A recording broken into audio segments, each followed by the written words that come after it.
ഉൽപ്പത്തി 5-ാം അധ്യായം. ആദാമിൻ്റെ വംശപാരമ്പര്യമാവിത്. ദൈവം മനുഷ്യനെ സൃഷ്ടിച്ചപ്പോൾ ദൈവത്തിൻ്റെ സാദൃശ്യത്തിൽ അവനെ ഉണ്ടാക്കി. ആണും പെണ്ണുമായി അവരെ സൃഷ്ടിച്ചു. സൃഷ്ടിച്ച നാളിൽ അവരെ അനുഗ്രഹിക്കുകയും അവർക്ക് ആദാം എന്ന് പേരിടുകയും ചെയ്തു. ആദാമിന് 130 വയസ്സായപ്പോൾ അവൻ തൻ്റെ സാദൃശ്യത്തിൽ തൻ്റെ സ്വരൂപപ്രകാരം ഒരു മകനെ ജനിപ്പിച്ചു. അവന് ഷേത്ത് എന്ന് പേരിട്ടു. ഷേത്തിനെ ജനിപ്പിച്ച ശേഷം ആദാം 800 സംവത്സരം ജീവിച്ചിരുന്ന് പുത്രന്മാരെയും പുത്രിമാരെയും ജനിപ്പിച്ചു. ആദാമിൻ്റെ ആയുഷ്കാലം ആകെ 930 സംവത്സരമായിരുന്നു. പിന്നെ അവൻ മരിച്ചു. ഷേത്തിന് 105 വയസ്സായപ്പോൾ അവൻ ഏനോഷിനെ ജനിപ്പിച്ചു. ഏനോഷിനെ ജനിപ്പിച്ച ശേഷം ഷേത്ത് 807 സംവത്സരം ജീവിച്ചിരുന്ന് പുത്രന്മാരെയും പുത്രിമാരെയും ജനിപ്പിച്ചു. ഷേത്തിൻ്റെ ആയുഷ്കാലം ആകെ 912 സംവത്സരമായിരുന്നു. പിന്നെ അവൻ മരിച്ചു. ഏനോഷിന് 90 വയസ്സായപ്പോൾ അവൻ കേനാനെ ജനിപ്പിച്ചു. കേനാനെ ജനിപ്പിച്ച ശേഷം ഏനോഷ് 815 സംവത്സരം ജീവിച്ചിരുന്ന് പുത്രന്മാരെയും പുത്രിമാരെയും ജനിപ്പിച്ചു. ഏനോഷിൻ്റെ ആയുഷ്കാലം ആകെ 905 സംവത്സരമായിരുന്നു. പിന്നെ അവൻ മരിച്ചു. കേനാന് 70 വയസ്സായപ്പോൾ അവൻ മഹലലേലിനെ ജനിപ്പിച്ചു. മഹലലേലിനെ ജനിപ്പിച്ച ശേഷം കേനാൻ 840 സംവത്സരം ജീവിച്ചിരുന്ന് പുത്രന്മാരെയും പുത്രിമാരെയും ജനിപ്പിച്ചു. കേനാൻ്റെ ആയുഷ്കാലം ആകെ 910 സംവത്സരമായിരുന്നു. പിന്നെ അവൻ മരിച്ചു.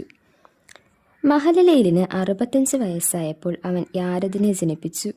യാരദിനെ ജനിപ്പിച്ച ശേഷം മഹലലേൽ 830 സംവത്സരം ജീവിച്ചിരുന്ന് പുത്രന്മാരെയും പുത്രിമാരെയും ജനിപ്പിച്ചു. മഹലലേലിൻ്റെ ആയുഷ്കാലം ആകെ 895 സംവത്സരമായിരുന്നു. പിന്നെ അവൻ മരിച്ചു.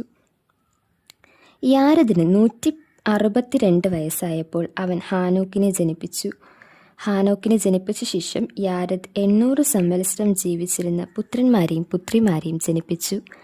യാരദിൻ്റെ ആയുഷ്കാലം ആകെ 962 സംവത്സരമായിരുന്നു. പിന്നെ അവൻ മരിച്ചു. ഹാനോക്കിന് 65 വയസ്സായപ്പോൾ അവൻ മെഥൂശലഹിനെ ജനിപ്പിച്ചു. മെഥൂശലഹിനെ ജനിപ്പിച്ച ശേഷം ഹാനോക്ക് 300 സംവത്സരം ദൈവത്തോടു കൂടി നടക്കുകയും പുത്രന്മാരെയും പുത്രിമാരെയും ജനിപ്പിക്കുകയും ചെയ്തു. ഹാനോക്കിൻ്റെ ആയുഷ്കാലം ആകെ 365 സംവത്സരമായിരുന്നു. ഹാനോക്ക് ദൈവത്തോടു കൂടി നടന്നു. ദൈവം അവനെ എടുത്തുകൊണ്ടതിനാൽ കാണാതെയായി. മെഥൂശലഹിന് 187 വയസ്സായപ്പോൾ അവൻ ലാമെക്കിനെ ജനിപ്പിച്ചു.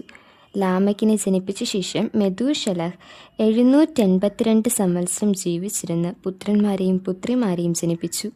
മെഥൂശലഹിൻ്റെ ആയുഷ്കാലം ആകെ 969 സംവത്സരമായിരുന്നു. പിന്നെ അവൻ മരിച്ചു. ലാമെക്കിന് 182 വയസ്സായപ്പോൾ അവനൊരു മകനെ ജനിപ്പിച്ചു. യഹോവ ശപിച്ച ഭൂമിയിൽ നമ്മുടെ പ്രവൃത്തിയിലും നമ്മുടെ കൈകളുടെ പ്രയത്നത്തിലും ഇവൻ നമ്മെ ആശ്വസിപ്പിക്കുമെന്ന് പറഞ്ഞ് അവന് നോഹ എന്ന് പേരിട്ടു. നോഹയെ ജനിപ്പിച്ച ശേഷം ലാമെക്ക് 595 സംവത്സരം ജീവിച്ചിരുന്ന് പുത്രന്മാരെയും പുത്രിമാരെയും ജനിപ്പിച്ചു. ലാമെക്കിൻ്റെ ആയുഷ്കാലം ആകെ 777 സംവത്സരമായിരുന്നു. പിന്നെ അവൻ മരിച്ചു. നോഹയ്ക്ക് 500 വയസ്സായ ശേഷം നോഹ ഷേമിനെയും ഹാമിനെയും യാഫത്തിനെയും ജനിപ്പിച്ചു.